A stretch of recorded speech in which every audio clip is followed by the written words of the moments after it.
Hello friends.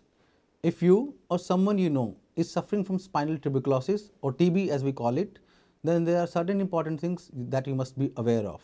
Spine TB involves infection from tuberculosis that involves the spinal column or the vertebrae. Now, for the tuberculosis itself, there are proper guidelines by WHO, by government bodies, by research bodies, which have given wonderful results with almost precise accuracy that almost every tuberculosis is being treated with medicines and they are giving 100% results. But something that is sometimes neglected or should not be forgotten is the spine itself. When a tuberculosis affects spine, it affects the structure of spine, and in that case, it can cause problems with the stability of the spine and subsequently alignment. Let's suppose a bone is affected by the tuberculosis. Because of the infection itself, the bone will become weak, and if it's become weak, its ability to take the weight will decrease, and because of that, it may collapse, resulting in this kind of deformity. Initially, it was like this, the spine, and it becomes like this. Resultantly, the patients can have three kinds of complaints who are having spine TB. The most common is the back pain wherever the spine TB is affecting it. Second is weakness of the arms or the legs, or numbness in the arms or legs, depending upon whether the tuberculosis component is compressing the nerves or not. And finally, the alignment of the spine is bad, it has turned kyphotic, there is no stability in the spine. Now, if we talk about the spine alignment, the most important thing to understand is how much spine has been damaged by the tuberculosis itself. If the damage to the vertebral body is less than 25%, most of the times it can be managed with the help of orthotics like braces, which can cover the whole body, whole torso, and it can be stabilized, which kind of shares the load with the body itself, and as the medicine starts acting, the lesion heals in a good manner without causing any kind of spine deformity or instability. Suppose the vertebral body has been destroyed by more than 50%, which is quite common because sometimes the patient is being lenient or the problem has not been diagnosed or been suspected, or some other reason maybe, then the orthotics will not work that well or may fail. In that condition, the option to stabilize the spine is mostly surgical, in which we put screws into the bones and the rods, and then we align it and also prevent future complications.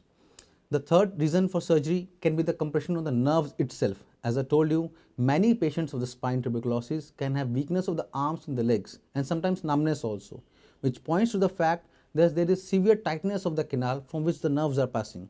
In that case, we have to remove the pus or the spinal tuberculosis granulation tissue and decompress the nerves. All these things also destabilize the spine. Now, something very important has changed as regards to the management of spinal tuberculosis in the last 5 years. If you go back 20 years, the method was to first treat the tuberculosis and then later on take care of the spine alignment or the stability, which can have long-term sequel. But in the last 5 years, the treatment has been radicalized in the sense that now the doctors focus on treating both the things together. As soon as a spine tuberculosis is diagnosed, we start the TB medicines which work in controlling the infection, but we do not neglect or we do not let the spinal instability or the spinal deformity to set in. We immediately assess it, and depending upon our assessment, we take a call whether to fix the spine, to stabilize the spine or not. And this not only prevents the future complications of deformity and neurological weakness, but it also hastens the recovery of spinal tuberculosis itself. It has been seen a stable spine gives better environment for the antibiotics to work upon the tuberculosis rather than an unstable spine. So again, if somebody you know or if you yourself are suffering from spinal tuberculosis, please keep in mind treating tuberculosis is just one part of the treatment. We have to take a proper care of the spine itself. If we do not take care of the spine alignment, spine stability, spine strength, then although the tuberculosis infection will be cleared off, but you may suffer from long-term sequels of neurological weakness and spinal deformity. We can help you in the process also, but we need three things from you. The first thing is the images of your either X-ray or the MRI for the spine which you have done, the reports of your tuberculosis diagnosis, and thirdly, your video of walking if you are able to walk. Depending upon the evaluation of these, we can guide you whether your spine is stable or not, whether you have a chance of developing a deformity later on, and if yes, how to prevent that. Now, there is one more important thing. In the next video, we'll be talking about a very new and advanced technique of managing spinal tuberculosis, in which we use endoscopes and minimally invasive techniques to manage the spinal alignment and the tuberculosis component with the use of very small cuts, or maybe you can call it nicks, without any open surgery, without any blood loss, and without any significant morbidity. With the help of these techniques, we can make the patient walk on the very next day and he can go home very early. Recovery can be very fast.